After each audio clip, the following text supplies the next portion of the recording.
Hello, everyone, and welcome to the Denim Think Tank discussion, Chronicles of the Denim Archeologists. My name is Tricia Carey, and I'm Director of Global Business Development for Denim at LENZ, where we transform trees into TENCEL lyocell and TENCEL modal fibers, which are used by leading denim mills and brands around the world. To learn more about TENCEL denim, visit our Carved in Blue blog or follow us on Instagram, LinkedIn, Facebook, or Twitter. And to see some amazing denim videos from our mill brand and partners, our series on Headspace, and conversations like these, you can check out our YouTube channel, Blue LENZ. We did initially toy with the idea of calling this webinar, "Now Where Did I Put That Denim Anorak?" In British culture, anorak or train spotter are somewhat interchangeable expressions. It is in fact a term of mild abuse directed almost exclusively at men. Such men commonly have an obsessive interest in an obscure subject or an activity, and the classic one being train spotting. The term comes from the deeply unfashionable plastic hooded jackets of the 1970s and 80s, which train spotters traditionally wore to protect themselves while noting down train numbers on wet and windy platforms every weekend and evening. And I happen to know firsthand, growing up with a train spotter, who was my dad.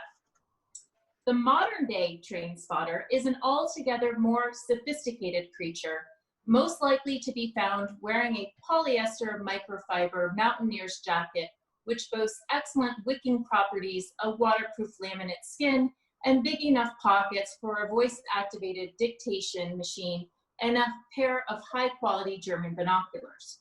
However, the nickname still applies, and if anything, is more appropriate than ever. In American slang, an anorak would probably be known as a geek. It is claimed that a nerd is a geek with some social skills. And the most famous nerdy geek is Bill Gates, who was notorious for his unwashed hair, eyeglasses held together with tape, and having virtual dates. Nowadays, Gates has a beautiful wife and family, gives away billions to charity, and is a respected humanitarian. So, would today's panelists be described as denim anoraks or denim geeks? On the other hand, should the denim industry and the wider denim community actually hold these people in great esteem for having the insight, forethought, and patience to collect and preserve garments and artifacts that would otherwise be regarded as short-lived by many people? Should these collectors and preservers be thanked for spending many hours cataloging and poring over the details, dedicating their time to creating a historical reference that would be inspiration way into the future? Here to tell us about their cherished pieces from the past and their views on collecting denim garments and artifacts are Cory Piehowicz. He's a denim collector from the United States, joining us from San Francisco. We have Mike Harris, also a denim historian who's calling in from the US and San Francisco. Miles Johnson, who's denim historian and designer from the UK. Mohsin Sajid, who's a denim historian, designer, and also our own personal Zoom master for Carved in Blue, who's calling in from the UK. We have Sue Barrett from the Denim Forum, the UK. Tracey Panek, who's the LEVI'S historian from the US, calling in from San Francisco. Viktor Fredbäck, who's denim historian, joining us from Sweden. And we have Wouter, Munnichs, who's Long John blog, joining us from the Netherlands. So thank you everyone for participating today in our conversation. And let's get started with a little bit of background. And how did you actually start your denim archive? And tell us about how many pieces you have. We'll start with you, Cory.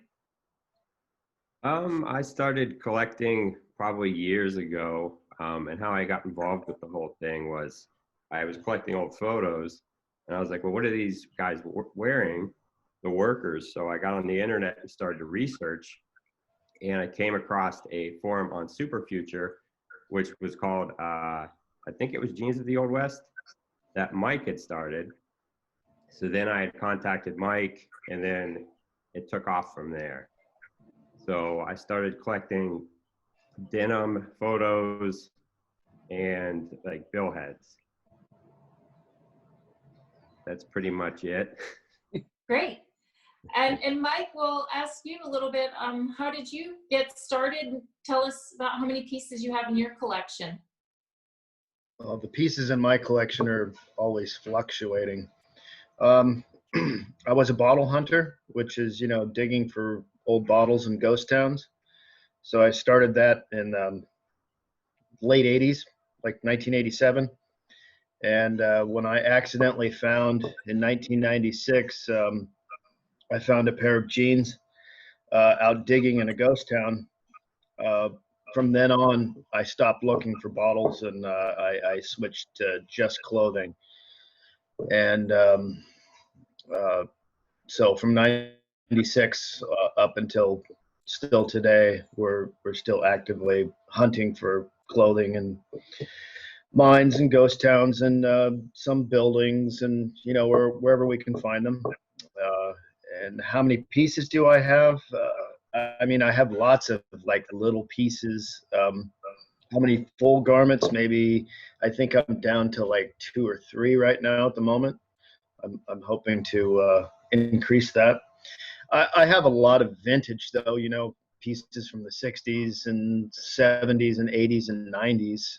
If you want to count that, I have hundreds of pieces of somewhat modern vintage. But 1800s, I probably have, I don't know, maybe 50 small pieces and 2 or 3 whole garments right now at the moment. So I don't know if that answers. Yes, that's great. Amazing to think how far back you go. Miles, how did you start your collection?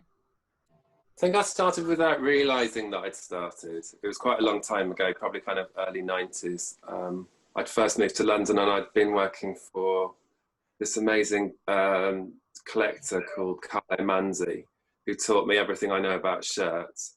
And then I went to work for a huge costume company called Angels and Bermans at the time. Now they're just Angels, which is basically just the most amazing archive of clothing and the history and everything. And I just got so obsessed with the design and the detail of clothing and the purpose and the changes and the evolutions and everything over time. I just started collecting things myself, just curious things that I picked up in like markets or secondhand stores and things. And then sort of slowly over time, it became quite a collection, spilling out from under beds and out the bottom of wardrobes and backs of garages and boxes and stuff. And then, yeah, I think I hadn't realized that it had become quite a collection, but I really don't know exactly how many pieces are in there because it's kind of impossible to tell because there's a lot of garments, yeah, for sure, but I've also got lots of bolts of fabric and scraps and bits and pieces and everything. So it just sort of goes on. It's endless, really. But it's quite organized in my head. That's good. Sometimes that's the best way to keep track of things. And Mohsin, I've seen some of your collection. Can you tell us, how did you get started?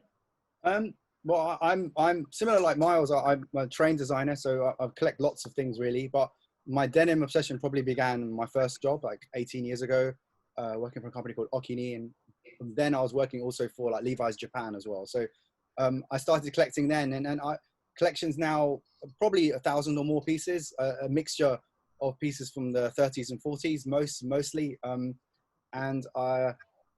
just like Miles, I collect lots of fabrics as well. I do lots of developments with fabric mills. So now I go around Japan, and even if I find a scrap bit of fabric, I often get inspired by that. So I'm often collecting vintage fabrics as well that inspire other collections that we do. So yeah, more than 1,000, lost count a long time ago.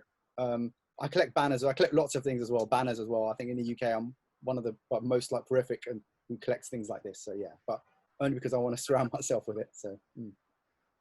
Wonderful. And Sue, how did you get started in your collection? Well, actually, when I was at college in Brighton, I was one of the market traders, so I got into market trading quite early on, which is a bit of thing. Up at 3:30 in the morning, never does a cup of tea taste as good at that time. I was really into sort of like, you know, into that sort of like exchange of stuff, and I loved it when people came and you could just find the perfect thing for them. And so I've sort of never really held on to stuff. I mean, I say that my house is obviously completely rammed full of stuff, but what I always like is the hunt and then finding a home for it. So I mean, I reminisce quite often about, oh my God, do you remember that amazing piece that went to that person and so happy? And I kind of miss those pieces, but actually, I think I would not be able to move if I kept hold of the stuff that I've had over the years. And at that time, I was doing some crazy stuff, like I was making wigs for Walt Disney, and I was making garments for the National Ballet, and so I really got into the sort of random construction side of things, handmaking. So I've got, like, you know, bits of embroideries and fabrics and random stuff. So for me, it was never really just about denim. It was about, you know, prints and everything coming together. So I'm probably as much about print and stitching details as I am about denim. But it's just how those things all sit together. So for me, it's about the hunt more than the keeping of stuff. If I'm really honest, I think lots of designers will sort of sympathise with that, and then the fact that sometimes you've got to give them away to clients is a bit heartbreaking. But it makes space for newness. I'm not really into old energy. I like to move it on and then welcome the new stuff in. I know collectors will scream, like, what are you talking about? No, I think it's true. You know, the hunt, and then as you say, you're always looking for the next thing. Tracey, I guess for you, it's about Levi's and also on a personal level. So how did you get started? And maybe you can tell us a little how Levi's got started in collecting. Yeah, well, I grew up in the American West, shadow of the Rocky Mountains, and 501s were what I wore in high school. So I've always been a fan of the brand.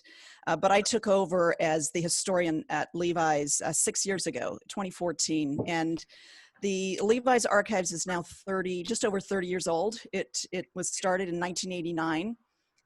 It was founded by the great grandnephew of Levi Strauss himself, former CEO Bob Haas, who's still very, very much interested in the legacy of the company that his family started. And that was back in '89. He hired my predecessor, Lynn Downey, first historian. And when I arrived in 2014, the collection at the company was already amazing, dating from the 1800s up to present. We have our archives is on site at our headquarters in San Francisco, and there are thousands of pieces. And to give you a sense of the volume, when I started, there were two fireproof safes. And we've doubled that since I've been there. We still are out looking, and we have things that are on site. And because San Francisco real estate is limited, we also have an off-site facility, which is big enough to house things as large as the 2 cars that we have in our collection. So we've got denim branded interior, a Gremlin from the 70s, and a Jeep. Gotta have space for that, and then our latest pieces, and we continue to add pieces. We added something earlier this year from the Yukon Territory that we acquired, our Klondike 201, and pieces that range from that to Steve Jobs's 501s from the mid-1980s. So it's a pretty varied collection. It's amazing how far back it goes, and I didn't realize how vast it is, because whenever I visit San Francisco, I only see the portion that you have in the lobby area. So very interesting, Tracey.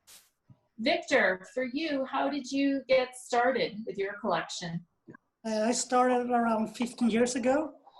I think I started because of laziness, to be honest. I was studying at the university in Sweden, and I shared a flat with a buddy to me today, and but he wasn't studying. He was working at the local denim store, and his brother, actually, he was one of the designers at Lee at that time. So he was talking a lot about his brother and a lot about Lee. But I think the thing that put me into it was he has a lot of magazines about jeans and denim, vintage stuff. And for me as a student, all of my literature, it was also was like text, no pictures, only text. So it was so much easier to look at his magazines with pictures. I used to think about if his magazine were about something else, maybe, I don't know, caps or t-shirts or tools or whatever, maybe I've been into that. So today I'm really glad that his magazines was about denim. So I think my first item I bought was a Buddy Lee doll, because he was talking so much about Lee. And for me, I was like, I could have one doll at my desk when I was studying, so that would be cool to have. But then I bought another one. And then as a student, you were really poor. So we're looking on eBay a lot and see a lot of dolls that were going much less. They were like, I paid a lot of money for mine. And I was like, hey, wait a minute, those guys can't get this doll so cheap. So I put some bids on it to rise the doll, but I wanted to. So I ended up with a lot of Buddy Lee dolls, and it started to, you know, my friends started to ask me, Viktor, why do you have so many dolls? Your problem. And from then I'm starting to buy jackets, and then I was on the way. I haven't thought about being a collector, but it was years after friends come over and, Viktor, you have so much jeans here and dolls, and what's the thing about this? Are you a collector? Well, maybe, yeah, I'm a collector. So it's starting during my study time. That's great. So the accidental collector, that's how you got started. Wouter, for you, how did you begin?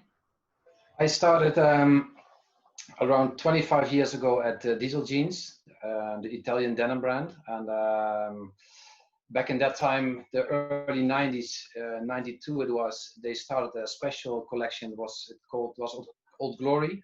So it was one of the first premium denim collections on the market. So they brought back the selvedge jeans again, but also the specific Wrangler Bluebell champion inspired embroidery jackets. And I was really addicted about it. And it was not a commercial success, but it was, in my opinion, the coolest thing Diesel Jeans ever produced so far. It only was in the collection for 2 years. And we were all very hooked about those specific items because it was all inspired by the big three. So on the Levi's, Lee and Wrangler stuff. And then I became one day curious because I wanted to know how the originals were looking like. So that's how I was attracted to dive into the original ones and to go hunting on the originals. But it's quite difficult because living in the Netherlands, you can get your hands on a big E-jacket from Levi's, for example, from the 60s or the 70s, but the old cool stuff you can find in thrift stores or markets here in the Netherlands. So you had to jump on eBay or whatever. That's how my vintage hunt started. So and nowadays my collection, I never count them, but I think it will be a couple of hundreds. Wow, that's great. I'm sure you've had a lot of fun trying to hunt things down. So understanding a little bit more of how you've built your collection, where you go, where are you looking now? Miles, can you tell us where do you find this inspiration? Where are you going? So many different places. You know, I always like to do the markets, and in the UK we have a lot of kind of car boots and things like that where people are kind of clearing out the back of their garage and bringing things to kind of like open space where you can kind of occasionally find something absolutely amazing. And I still love that whole you know, way of finding things, but of course, you know, that's just like a needle in a haystack, and how often does that happen? You know, if I'm trying to do things at speed, I go to the places where I know they're going to have things, or I contact the dealer that I think might have stuff, or I will just ask around. I think asking around is perhaps something that people don't do so much. If you let people know that you're interested in old denim and things like that, then people might occasionally say, and I did have it happen to me once, where someone said, oh, I've got an old pair of jeans from my dad, so you might be interested, and gave me a beautiful pair of 1950s 501s for nothing, just because they were cluttering up their space, and I got to have them for nothing. You know, I mean, we just celebrate these kinds of moments, and it's always really exciting when that happens. But yes, I think there are still places where you can find amazing denim, but you really have to go to some dark corners. Yes, I'm sure you found things in the deep recesses, and it's great when you say that, you know, people know that you appreciate it. And for you, Tracey, how do you collect? Yeah. Well, all avenues, really. So everything from working with collectors to going to flea markets, Rose Bowl, auctions, online and off. I have tracked down things from that range from a barn in Central California to a ghost town in the Sierra Nevada. But I think Miles makes a good point about telling people and asking. So I have a lot of folks that ask questions, and I will often ask them about pieces, and have had some amazing pieces that were donated to us that way. We're still, I discovered just this past week in corresponding with some folks, a stockpile of early Levi's in Scotland. And in a couple of weeks, I'm headed to Colorado to pursue something else. So a whole variety of ways. Yeah. So you're around the world to find the best jeans. That's great.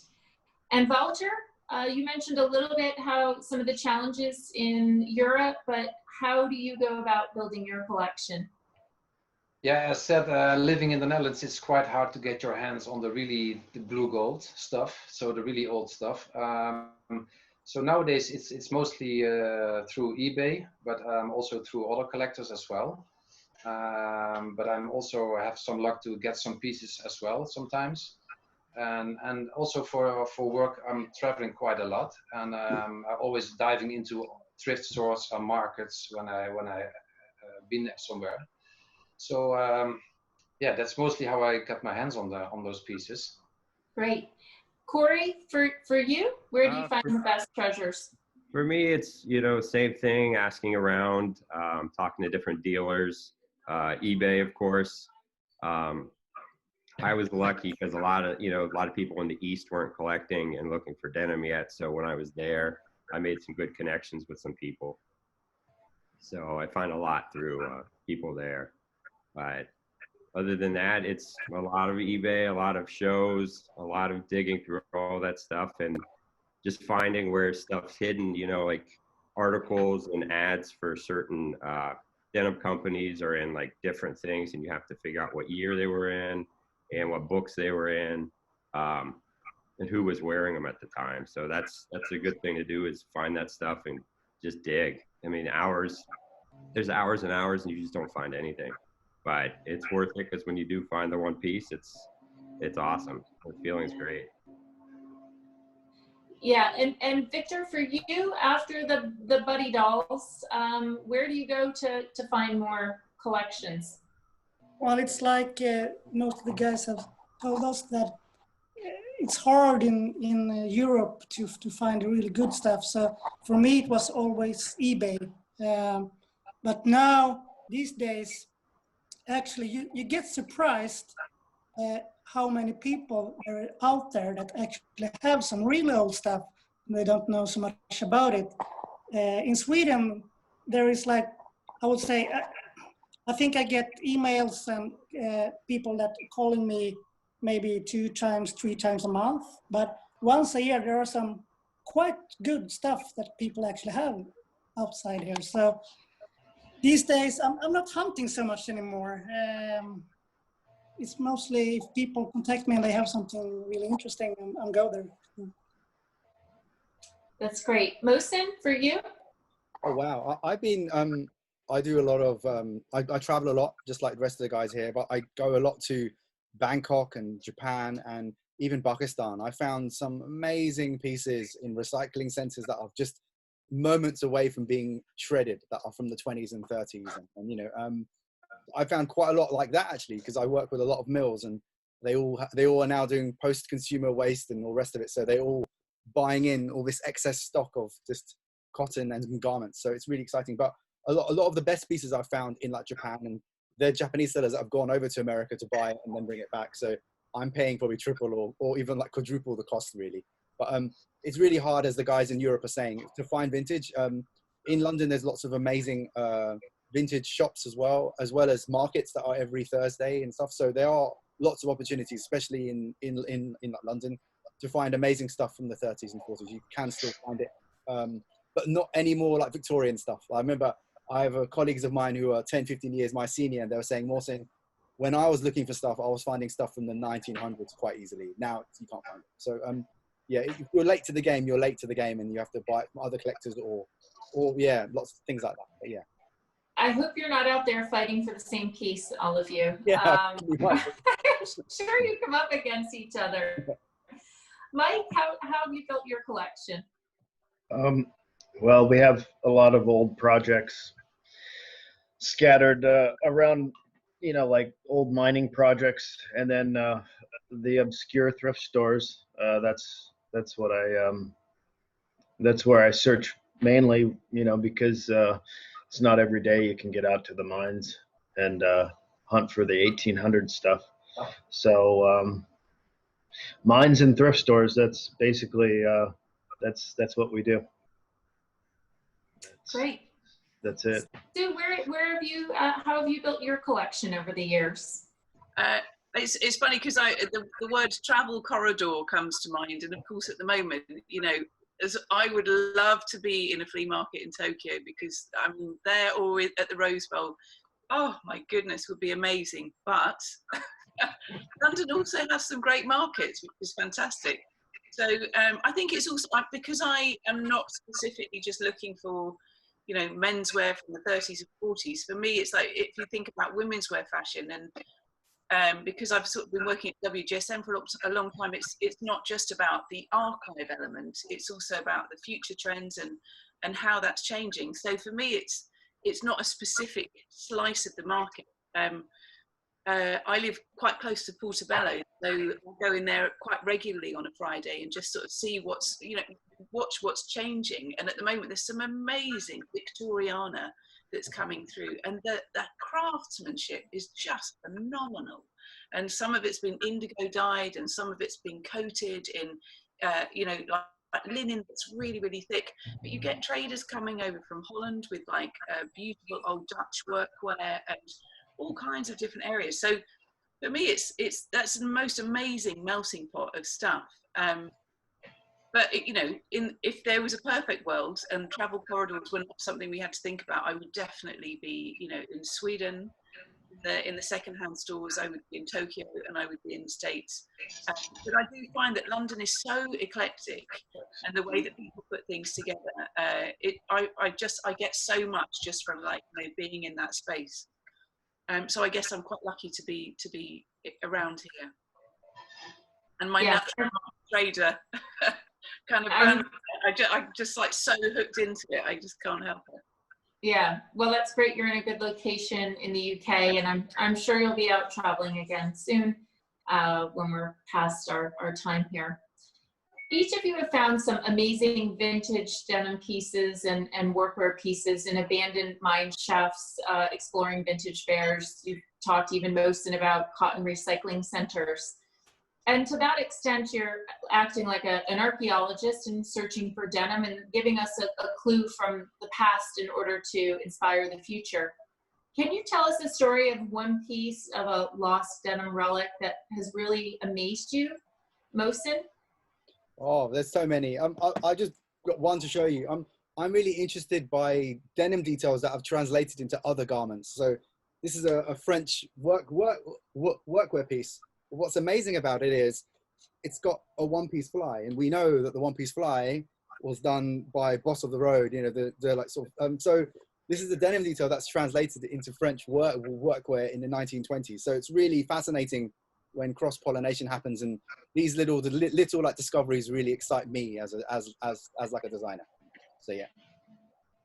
That's great. And Wouter, for you? I really like the specialized and customized denim jackets from the 50s and the 60s, because people used the jackets as a sort of a canvas to express themselves, and especially the motorcycle cut-off vest I really like. But one of my latest treasures, which I included in my collection, is a pair of 501s from the early 1900s. It was recently found in a closed mine in Nevada, and it's really cool because I always think when I get a piece in my hands about the people that were wearing that specific jeans, and because it was made for workwear, of course, and it's totally different than nowadays, because nowadays it's a fashion item and it's an everyday garment for everyone, and it's really amazing to go back to that specific mine where those people were working with that specific waist overalls on, and to dream a little bit about that specific era of time. And so yeah, if I have to choose one, it's always hard because it feels like picking your favorite kid, you know. But I would say the waist overalls from 501s at the moment. That's great. Yeah, when you think back of what their life was like at that time, no internet, their pockets weren't full of iPhones and much different times. Mike, you found the 1874 triple pleated blouse, which is now in the Levi's archive. How did this happen? I mean, how did it make it to the archives, or how did I find it? How did you find it? It was this place, it's on a hillside, and it's this big dump site from I don't know, I guess you'd call it from a silver factory or a silver mill. And we had been there for years, and I took my father-in-law and my mom's husband. And my mom's husband asked, hey, where should I dig? And I said, well, why don't you dig right over here? And so I was maybe, I don't know, about 15 feet away from him. And he got up and went to another spot. So I wasn't having much luck where I was. So I got up and went to his spot, and he had partially unearthed like 3 pieces, and one of the pieces was the triple pleat. So that's kind of how we found it. It was just it was, you know, it's so hard to find 1870s pieces, and there was 3 altogether, so it was kind of a lot of luck, but that's how we found that. That's great. Did he know what it was when he found it, or? Well, no, he didn't even know he had any clothing there. It was under a bunch of gunny sacks, and I saw denim and I saw duck. And I was like, wow. Yeah, I was, you know, surprised that he had walked away from it, and I dug it up. So no, he had no idea what was there. That's great. And that's your family outings. Very different from mine. It's great you have everyone involved there. Cory and Viktor, you've actually gone hunting together with Mike for denim, even down mine shafts and in other dangerous situations. What's been the most standout piece that you both have found? Cory? I think the biggest piece that I found with Mike was I think it's Mike could correct me on some of this, but was the 1887 one pocket Levi jacket that was nicknamed the white labor jacket because of the patch on the back. And I think that's probably the biggest piece that I've found with Mike. Other than that, it's been other stuff with other dealers and other parts of the collection, but with Mike, it's been that. And then Viktor, you can go ahead with that next. Yeah, me and Mike were out quite recently, and we were digging in 2 different piles, and I think I found a trash pile. So I showed Mike some of the trash, but he told me that it wasn't so old. It was like from the 40s. So I don't know why, but I put the trash back in the trash pile, And recently I saw some paper, some old paper in the trash pile. So I put it up and I could almost see that this is not from the 40s. So I showed Mike it again, and he was determined that this is 1800s stuff. So it was a quite cool trash pile. It was trash from the 1800s, and then people have went back in the 40s and you still use the trash pile. So we were digging that trash pile, and we found quite some good stuff there. One pair of pants that actually we don't know so much about. It was Mike can fill in here, but it's a Good Luck. The brand says Good Luck. You still have the label there, and I think maybe Mike, it's late 70s, early 80s, but we don't know so much about it. But it was a really good trash pile. Tracey and Miles have been out to the desert with us also. Wow. Yeah, unforgettable experience. It was amazing, really. The mines weren't quite tall enough for Miles, but I went into my hands and knees. I got dustier than anybody, but I was really enjoying all the digging around and pulling out amazing kind of like little scraps and bits and pieces. And we found half a denim apron, a shoe, and all kinds of stuff. It was amazing. Yeah. And do you have to get permission then to go into these mines? Not really. I mean, anybody can go into them. There's no signs, saying to keep out.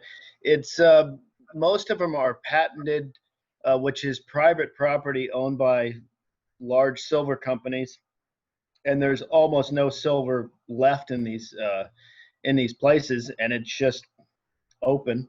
So we have I have a boss that he owns. He's part owner in some mining property, so I've done a lot of digging on his property over the last, say, 4 or 5 years. So, but other properties, it's just it's kind of a free for all. I mean, the mines are open, and I just go do it. That's great. I had a look at some of the videos of like going in the mine shaft. I was literally having a panic attack even just watching it. I had to turn it off. I don't know how you could do it and drop down. Couldn't do it. We stay out of mine shafts, but there are a lot of people that do drop down. I'm not into that personally. It kind of scares me too. Yeah, looks terrifying. Yeah, it is. And Tracey, for you, searching for denim doesn't always mean that you have to be digging up earth. What does sleuthing or following a denim trail mean to you? Yeah, I've had some interesting finds, and I think part of the hunt is being persistent, and I'll share a story of a rather unusual find that I made. I get a lot of emails from folks, and one day I got an email with a photograph of a painting of this amazing, very worn denim jacket, and the person wanted to know if I was interested in it for the archives, but I was really interested in the jacket itself. So it took some digging, and I don't mean digging in dirt, but it took some digging. I tracked down the artist who had painted the jacket, and then was connected with this person. It turns out that the jacket was owned by a former professional bull rider. All the wear that was in the painting was from his days wearing the jacket just before he would get on the bull, and he'd use the jacket to wipe off the rope that he would be riding on. He was rather reclusive in northern New Mexico, and the only way I could connect with him was through his neighbors, who I would phone, and then they would let him know please call Tracey. And it took some time to convince him about why we wanted the jacket in our archives. And when it arrived, he finally agreed. When it arrived, it came with straw from the shoots, all that wear and tear, blood stains, and the piece is now on display at the Levi Strauss exhibition at the Contemporary Jewish Museum, which is about to open in mid-October, reopen in mid-October. So it was a great story that had a very happy end and an unusual sleuthing story for denim. That's amazing. Yeah, I guess when you have people who hoard things, you never know what's inside, and in this case, how you had to track them down. That's great. And a denim archive is not only about digging for the past, it's about the plethora of items, old and new, diverse in silhouettes, rivets, textiles, details, which are all interesting to a designer seeking inspiration.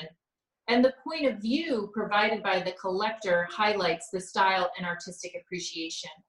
Miles, can you tell us about your perspective on collecting and inspiring designers?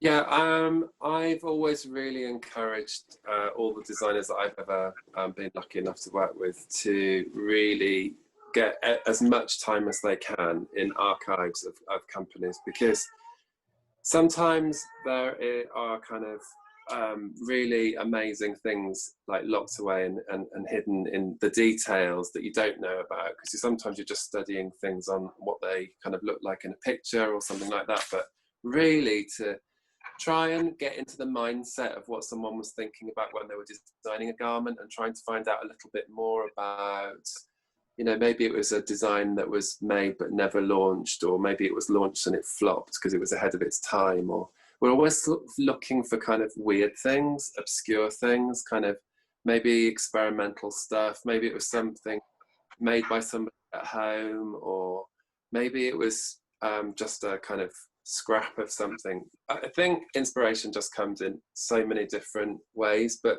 really for me, having an archive to start doing research for designing new product is always the starting point. And then so you look back, then you look now, and then you look forward, and there's something in that equation that really helps the evolution of the garment, of the brand, of the identity move on. But it's done best that way. So if you go to an archive that's super organized and it's accessible, and you can get in, you can see the things firsthand, then it blows your imagination with all the things that you can do. Really exciting. That's great. And Sue, what about your collection? What's your inspiration intention?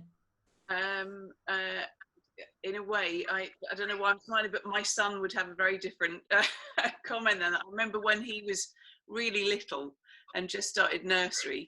This is really not a proper answer at all, but it was when Frozen had just come out, and he would turn around and say to me, "Mum, why are you dressed like a man?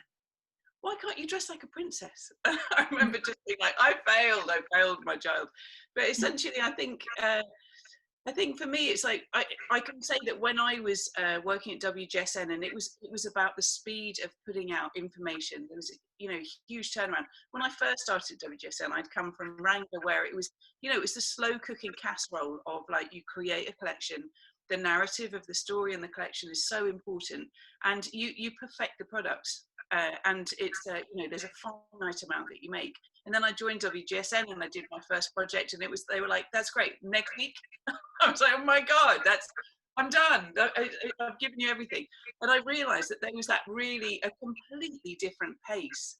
But what was always really, really important to me within all of the sort of much more fashion-led context was to make sure that everything was anchored back to the sort of the really heartfelt details of denim, because that would make it real, and that would make it something that would ignite and connect to the brands, and it made it something that just stood out across the other sort of very, very fast dynamic of trend forecasting. So I think that that was a really sort of important element of having all of the resource of whether it was garments or whether it was books, but to pull out the iconic stuff, the really sort of like the iconic imagery, or the sort of like the underground scene that might have been bubbling up at that time, to give something that was really exciting. I just felt that that was really relevant and just sort of made it come alive. Definitely, for sure. Mike, Sue, and Victor, you've all written books about vintage denim, its history and its importance. So does having an archive open up doors with other designers and consultants and lead even to other discoveries? Mike, we'll start with you. Oh boy. It's kind of a hard question. See, I guess I've met some people. I don't know if it's opened any doors. It's, you know, this is one big hobby for me. So, you know, it's not like a business of any kind. So I guess just meeting all sorts of different people in the business. I've always liked to show off my pieces to you know, especially for people like designers and this and that. Because there's a lot of things, not being a designer, not being a clothing maker, that I might miss. So I guess I've learned a lot from just showing my pieces, and other people will kind of pick up on details that I didn't. So that's kind of inspiration for me. Yeah. So Mike, if this is your hobby, what's your regular job? Nowadays. Yeah. I do a little bit of painting. Every once in a while, I'll do some beekeeping still.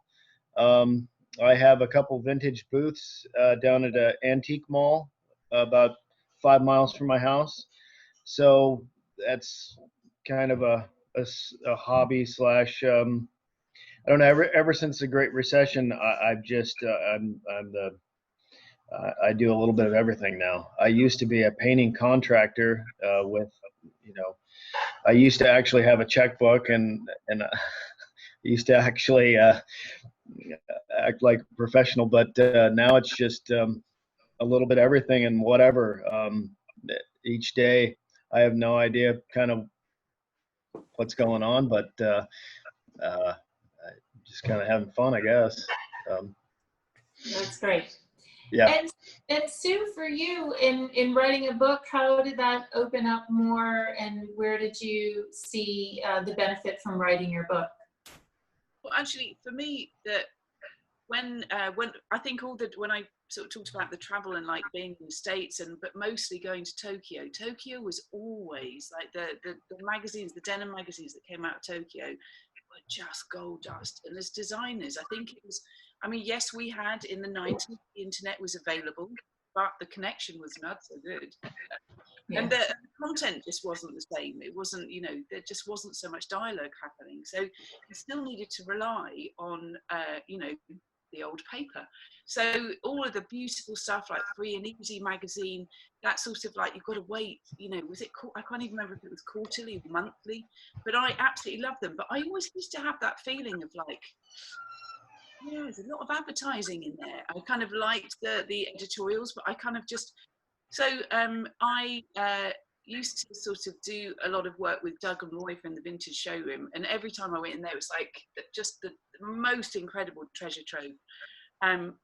And we just started talking about, you know, wouldn't it be fantastic to create books that were actually bringing the archive element, which can sometimes feel a little bit like it's put in a time slot or behind a glass wall in a way. And I was like, but look how it's happening in street style right here on the street, and the way that people are taking their beautiful vintage jackets and wearing it like the most precious accessory. And maybe we can just flip it into contemporary time, but we can just make it like a really timeless photographic element, but something that designers can use. So it was like, I know I used to stand at the photocopier and photocopy the back pocket of a jean, blow it up a little, shrink it down a little bit. And I was like, I know that I want a book full of details. I know that's what designers want. So make them something that they can really, really use. It's a real usable tool. And let's like dive in there and go for those labels that are stunningly beautiful and are the eye candy that we all get really excited about. So I knew what I wanted to find if I was reaching out for a collectible book that you could that would be timeless, you could keep always going back to. And that was really the sentiment of like, we want to make something beautiful that will be timeless. And that, you know, that I know we talk about, I was sort of welling up a bit a while ago thinking, imagine the stuff that we might be creating and the beautiful patchwork that you've got behind you, Cory, and all of those things that we might be creating. And what's that going to, if it lands in somebody's lap in 200 years and they start talking about it, how incredible is that? And that's what I want to create, is stuff that can then, my son can get excited about, that can be passed down and can just be part of a conversation and a narrative. Definitely. As long as he doesn't want you looking like Elsa from Frozen anymore, right? Well, in 10 minutes, I'm changing. Kidding. Never. That's great. And Viktor, for you, having your book, did that open up other collaborations? What kind of inspiration did you see that provided? Well, it was mostly, I got more question about, can you come over here and have a speech about what you do and kind of inspire us in our work? So there have been a lot of speeches from a lot of different companies, not only fashion companies. Actually, in 3 weeks, I'm gonna go to South, and I'm going to a school, and I'm gonna have a speech for 50 teachers. So there are a lot of speeches. And also, I got contacted 2-3 years ago from a production company. They want to do a documentary about me and the vintage denim stuff. So there's a lot of speeches and documentary recordings going on right now. That's great, to spread the word, for sure.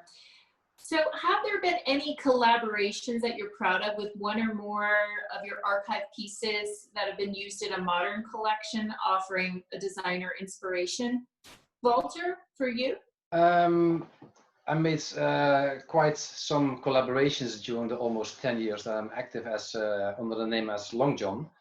But one to highlight is a pair of jeans that I made when I became a father 6 years ago. So I teamed up with Kings of Indigo, so the Dutch sustainable denim brand. And we decided to make a short john instead of a long john.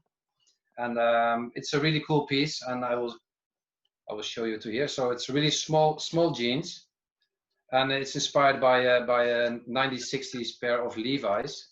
So we made a pocket flasher with a collaboration logo on it, and it's made of Candiani selvedge fabric from Italy, and we give it also a vintage washing and some repairs, and it's repaired with some Japanese vintage kimono, and to make a really cool pair of 5-pocket jeans for the little ones.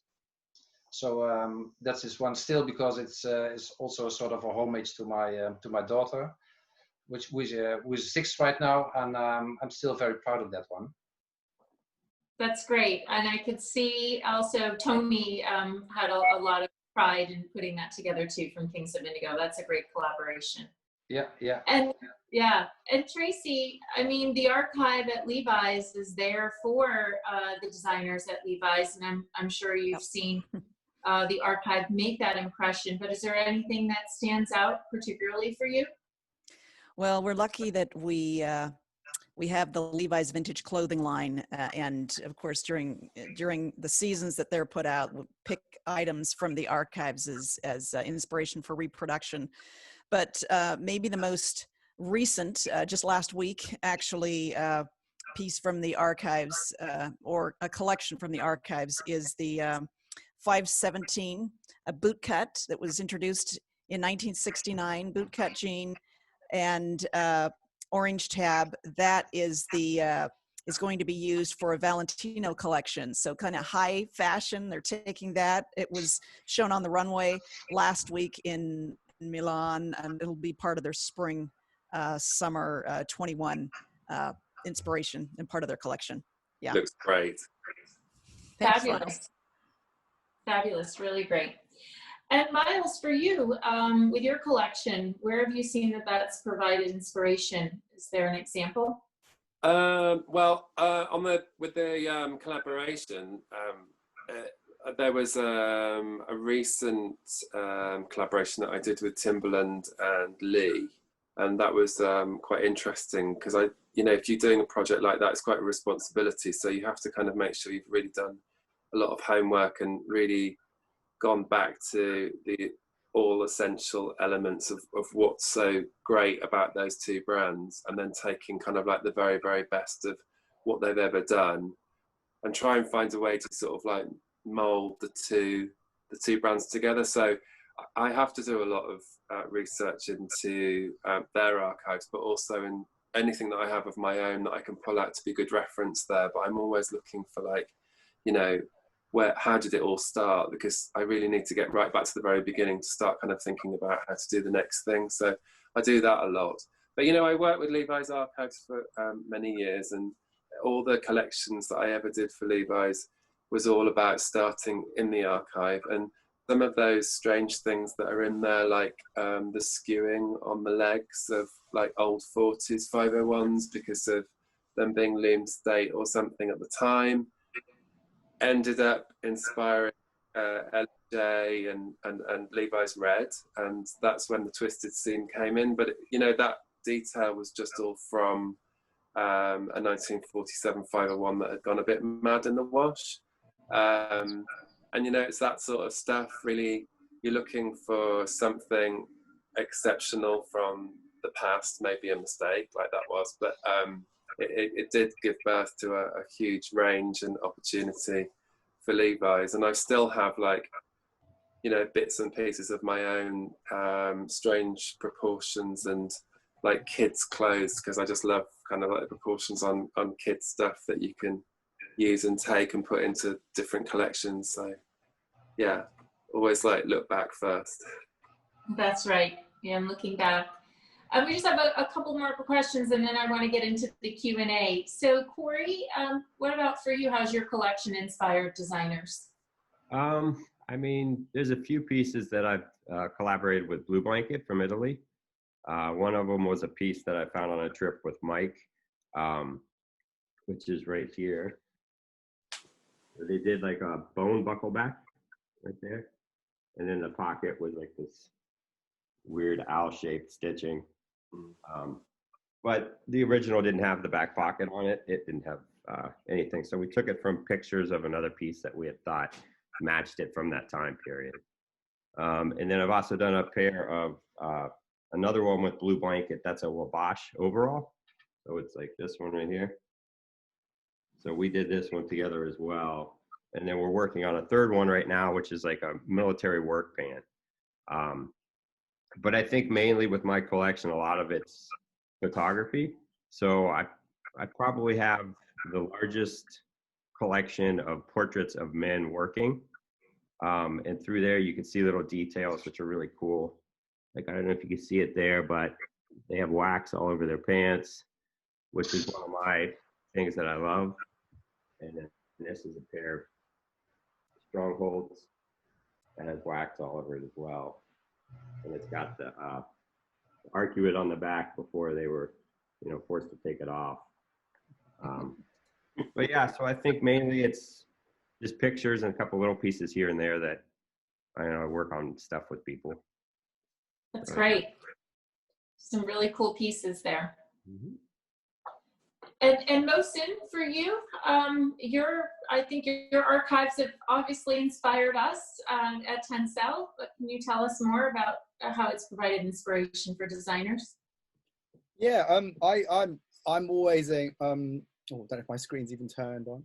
I'm always referencing garments, and it's really important to show young designers. But I collect really to inspire other people. That's what I've always been doing. I often go to collectors, and they often give me things or sell me things at a margin of the price, going, you're not going to sell it, you're going to show people. So that's always really kind. But this is, I find things all the time. So this is a type 2 that I found. Obviously nothing too special, but the thing is, this inspired obviously a lot of pieces for the hardware collection that I did like for you, like sort of like Tricia. So I just updated it. I did a continuous stitch.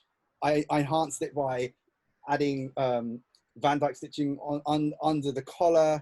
And then I obviously updated it with lots of selvage details, and I like telling a story, so I always like to put stamps and things on the inside of the garment, so even telling that whole story on the inside. So I just like replicating stuff, and for me, I get inspired by really old pieces because they're made a lot better. Like I always find pieces before 1920 are just made so much more better, how they're finished and everything. And after 1947, things got sped up, used a lot of serger machines and stuff. So I get inspired by a lot from the 1890s to 1920s period. And that influences a lot of work that I do, even down to the machines that I use, because half the machines that we were using back then, we don't use now. And so even like the types of stitching from the like the 3/16 to the 1/8 to all these measurements that we as modern designers don't really use, we talk in like millimeters, so I talk in inches still. But yeah, it influences everything that I do. But yeah, all the time I have pieces that influence lots of collections. Like right now I'm working on 2 different collections, and each of them are taking bits from each archive or bits from my archive, and I'm just, instead of just replicating it, I'm always enhancing it. I don't like to one-to-one copy. I just like Cory said, it's really fun taking inspiration from something and getting something that is you're designing in the same, with the same mindset. So he found a pocket from another style, and they together with Antonio, they made an amazing style. So yeah, getting inspired and moving it on is really fun to do. Yeah, that's great. Well, you've done excellent for us with hardware, and some more surprises to come later this year. Let's take a look at some of the questions from our attendees. And first for you, Tracey, can you tell us what's in the background? Are those half jackets? And can you tell us a little bit more, how did you go about being a historian at Levi's?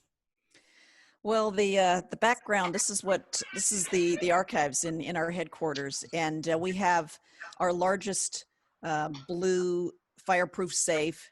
It's blue, so these are all painted to the coloring is all painted to match that. What you have back there are it's a display of jackets. So there's a Garden of Eden themed one over on the one side. You might recognize Adam and Eve there. One that was done recently in celebration of Latinx Heritage Month last year. So it was art on the back, and then the trucker style Sherpa was a recent donation by someone who attended the Lake Placid Olympics in 1980, and she was with the media crew that was able to attend, and Levi's was the outfitter for not only the athletes but for everyone who was in that parade, and so that's what that's from. And then you might recognize our little saddleman there up in the corner. As far as my becoming a historian, I studied history, so my graduate degree is in history. I studied and was able to work while I was going to school at the California State Archives, which is mainly a paper collection, but it has everything from the state's constitution, original constitution. It dates back to the mid 1800s to more recent things. So that's how I got into my line of work. Great. This is an interesting question, and some of you have touched on it, but how has the pandemic affected collecting? Who would like to address this first? Mohsin, I'm going to call on you. Yeah, okay. Collecting, it's more about, I've been researching more. It's been lovely being at home with my archive. I've had time to find things that I've forgotten about for years and years. It's been a complete pleasure being at home. I'm working from home, I would say, especially for me, because I have a studio at home. But collecting, I've been still buying stuff online. I've still been buying stuff on eBay. I've still been bidding on stuff. I've still been buying really rare garments from really obscure Japanese shops. It hasn't stopped me. But I just really enjoyed being this in a period, finding things and finding extra time to look at stuff. So it's actually been fun for me. The COVID hasn't affected my workflow whatsoever. So yeah, that's my answer. That's great. And anyone else want to add to that? Has the pandemic impacted? I'll say a couple of things. One of the things one initiative that I had when I joined Levi's was to bring the archival collection into the 21st century, the digital age. And that meant that in my first year, we did a month-long photo shoot, photographing everything, all the vintage pieces in the archives. So that has been an important tool during this time when we can't be in person at the archives. The other thing I'll say, and I was reaching for it, is we still acquire and get donations, and a lot of it I've been bringing, and it's been delivered to my house, and then I was able to get back to the archives once last month, and we'll go back again next year. But the digital has been important, but otherwise the work just keeps going on. And to add to that then, Tracey, is the archive available for research and development for students to view online at all, or is it closed to only Levi's? It's case by case. Most of the users are the designers and employees. Yeah, you have to have special access. We have had some students who have a legitimate need to come in that we've worked with places like FIT and others, but it's really a case by case basis. Yes. Yeah. Does anyone else have their archive or any of their collection digitized? It's open source? No, that's work in progress. It's like one of those things I've been putting off for years and years and years. And like Mohsin, I'm just literally, I moved into a new workshop and space beginning of the year, being kind of like going through the boxes and feeling like I'm hunting and finding all over again, because there's all these things that I just completely forgot about at the bottom of boxes and things. But now I am sorting it out, and I am very open to students and people to come and do their research in my space. They're more than welcome, you know, and I'm looking for a young student who can come in and help me sort of photograph and document everything, and perhaps even sell some of these rare pieces that I've got so that I can make a bit of money, because I haven't really got that much at the moment, to be honest. So if anyone's looking for a great opportunity to dig through the archives of Miles Johnson, here's your opportunity right here. That's wonderful. We do yeah, great. And so is there any place that you would recommend going to dig up denim or vintage workwear? And maybe this is for Mike, Cory, or Viktor. Any thoughts on where's the best place to go digging? Kentucky and the mines in Kentucky and Peru. Maybe Cory can add to that. Yeah, I mean, you could go to West Virginia. Ohio's got some good ones, but yeah, I mean, it's all over. I mean, I think a lot of people aren't going to want to tell you where. That's the secret. I can add something here. I remember speaking to a collector friend of mine, and he had an old sort of like railroad map of old, you know, where the routes that don't exist anymore, and he was exploring in these ghost town areas. That's what he did. He did it in the summer, and he always came back with loads. And it's a very dangerous thing to do, which these guys aren't mentioning. It's super dangerous, and you have to. But yeah, that's the kind of thing that I was told. So, yeah. Yeah.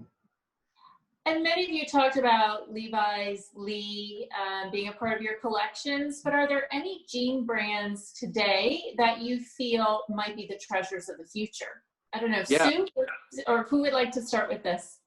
I mean, Ralph Lauren, Double RL, I mean, they've never stopped not being the thing that people want to go for. So I think what's quite exciting is that with all of the stuff that's changing at retail at the moment, I mean, like Selfridges, for example, who've got their, is it called the resale, where they've got the vintage showroom, they've got Oxfam in there. So they've got Oxfam prices right next to Gucci and Miu Miu and Prada. And there's the Vestiaire collection in Selfridges. So it's a fantastic time to see all of that stuff happening. Also in Karstadt in Germany, there's a whole floor of one of their stores that is handed over to secondhand items, whether it's like electrical or whether it's clothing.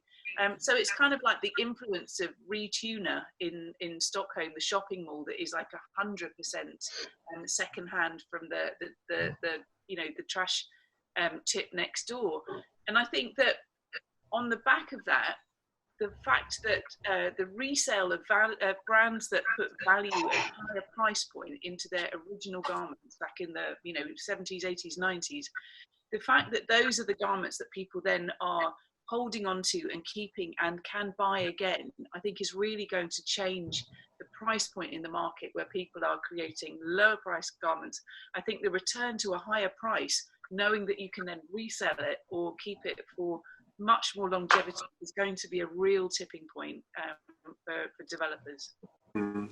There's also a lot of brands that have really done, you know, they make very, very good quality product. And I'm just thinking of like 45 RPM or APC, a brand like that, where the homage to the past and the craftsmanship is all there, and they only sell rigid, and you buy that, and the consumer's going to understand that you really just wear that rigid jean in from new, and if you have to wash it, it's only going to be like, you know, very, very you know, once every couple of years, and you wash it in a bucket and you do it really quick.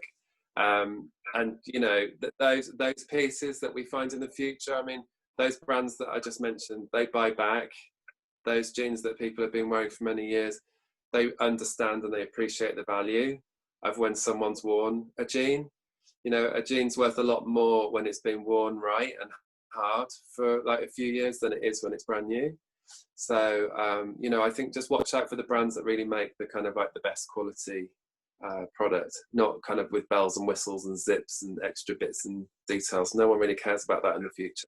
I've got a brand. Obviously, there's many lovely, all the brands you mentioned, but there's a brand that, you know, I really respect because they do a lot of fabric development. It's Naked and Famous. You know, those guys pump out jeans every season, but they play with fabric types. They play with fabrics and weave types that are astronomically weird to Tommy Mats, to Glow in the Dark, to whatever. And yes, it's probably not our bag as a collective here, but those types of things are the thing, because they push it. They do a couple of things. They do many types of developments that we wouldn't necessarily do. And it does inspire even big fabric collection people, that it's pulling them up on how to even do marketing and how to even make a different type of denim fabric. But yeah, I think it's just more about fabric types. I think even like original Levi's Red collection that featured a hemp denim, or even a TENCEL denim, or whatever, all these more obscure, smaller satellite things are quite really interesting for me as a designer to find and see up close and personal, because it's the brand pushing themselves into doing something a bit different. But yeah, that's what I would add. That's great. I have a question here for Cory, because you've been providing some inspiration for this attendee, and they appreciate your eye for detail. They've been following you online. They know that you've gone down some mines with Britt. Do you have a favorite experience you could share from those explorations? Oh boy. Well, as far as, yeah, I've gone with a few people, obviously, like Mike. I've gone with Britt, and they're completely two different people. Britt's like good crazy. So I've been on some trips with him with just been amazing. As far as stuff you see, I think I had my first actual mental breakdown with Britt, where I almost told him to take me back to the airport and I was done. But I ended up staying, and it ended up being actually one of the best trips I've ever taken. Not because we found anything cool, just because of the experiences, the places we saw, the weather conditions.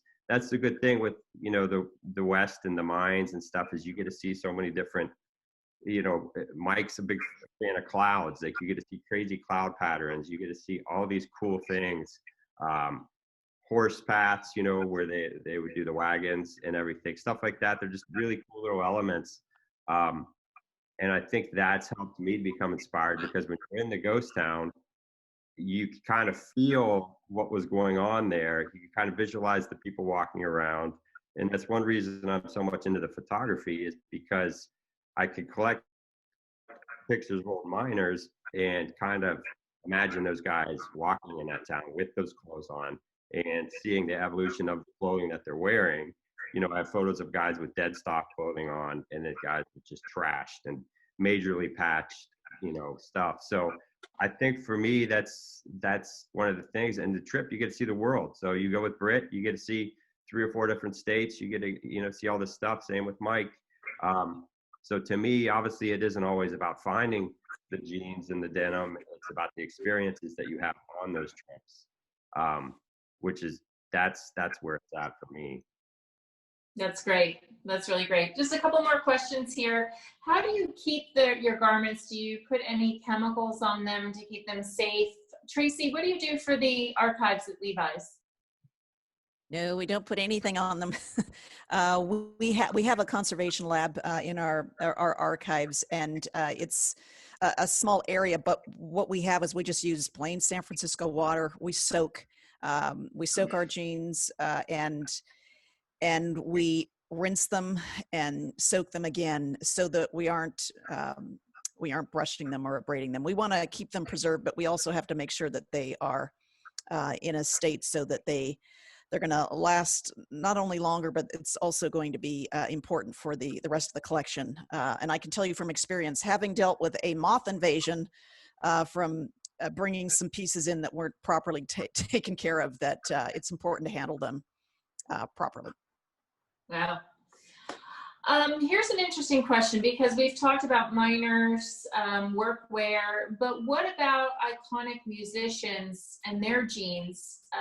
You know, how they've worn them in through their guitars. Has anyone looked at collecting any of the musicians' denim?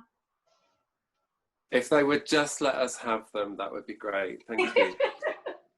I love, Tracey, that you said that you have Steve Jobs' pair of jeans. That's cool. I think Alex, who wrote this question, I think you might be onto something. So yeah, but I'm sure all the musicians, they will have amazing pairs of jeans in their personal archives, and it is really fantastic to kind of like see, you know, the years that those musicians wore those jeans. I mean, God, the photography of some of those kind of like 60s and 70s musicians, all completely trashed and looking amazing. Yeah. But where are they now? I mean, we just don't know. I'm sure they're just hidden away in personal archives. Yeah, a lot of them are in personal collections, but I got to go to the Rock and Roll Hall of Fame a couple years back, and man, they have some amazing pieces. Got to see some Ramones 505s, Marquee Ramones, and Bruce Springsteen's 501s from the cover of Born in the USA. Wow. Amazing. Yeah, I'd like to see some more in our archives. That's great. That's been really cool. I was in Jamaica at the house of Bob Marley, and I'm really a Bob Marley reggae fan. And there was his iconic denim shirt hanging at the wall, you know, the patched denim shirt that he was wearing on quite a lot of pictures. So it's also still there in the house in Kingston. And yeah, that's a really iconic piece for myself, and also use inspiration. It's great. There was a guy that I used to buy denim from in the Waterloo Plain in Amsterdam, actually, and he had the biggest collection of 70s. Like it was like Woodstock in a truck, and it was just the most phenomenal collection. It was all really grotty, really dirty, but oh man, the details! It was just incredible. So I think literally he probably had the whole of the 70s musicians' clothing in this truck. It's phenomenal. Really cool.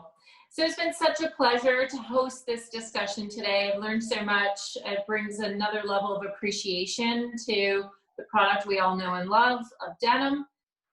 Learning more about how you got started with your archives, those treasured pieces that you have. I want to give a special thanks to Mohsin, who helped in the coordination and who is also a big part of keeping our Denim Think Tank series moving along, and also to his wife, Sadia, who helps us with all the graphics and promotion. So thank you for that. And the recording of this discussion will be on Blue Lens YouTube channel by the end of today. You'll also be receiving a copy of it by email since you registered. And I just want to sign off with our own treasured piece. And this is TENCEL denim from White Oak. We made it into our own little mini jean. And this is a treasure for us in our modern day collection of TENCEL denim.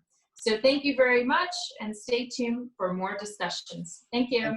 Thank you guys. Thank you. Bye-bye. Absolutely. Bye-bye. Thanks everyone. Thanks for joining. Bye guys. Thank you again. Thanks. Yeah.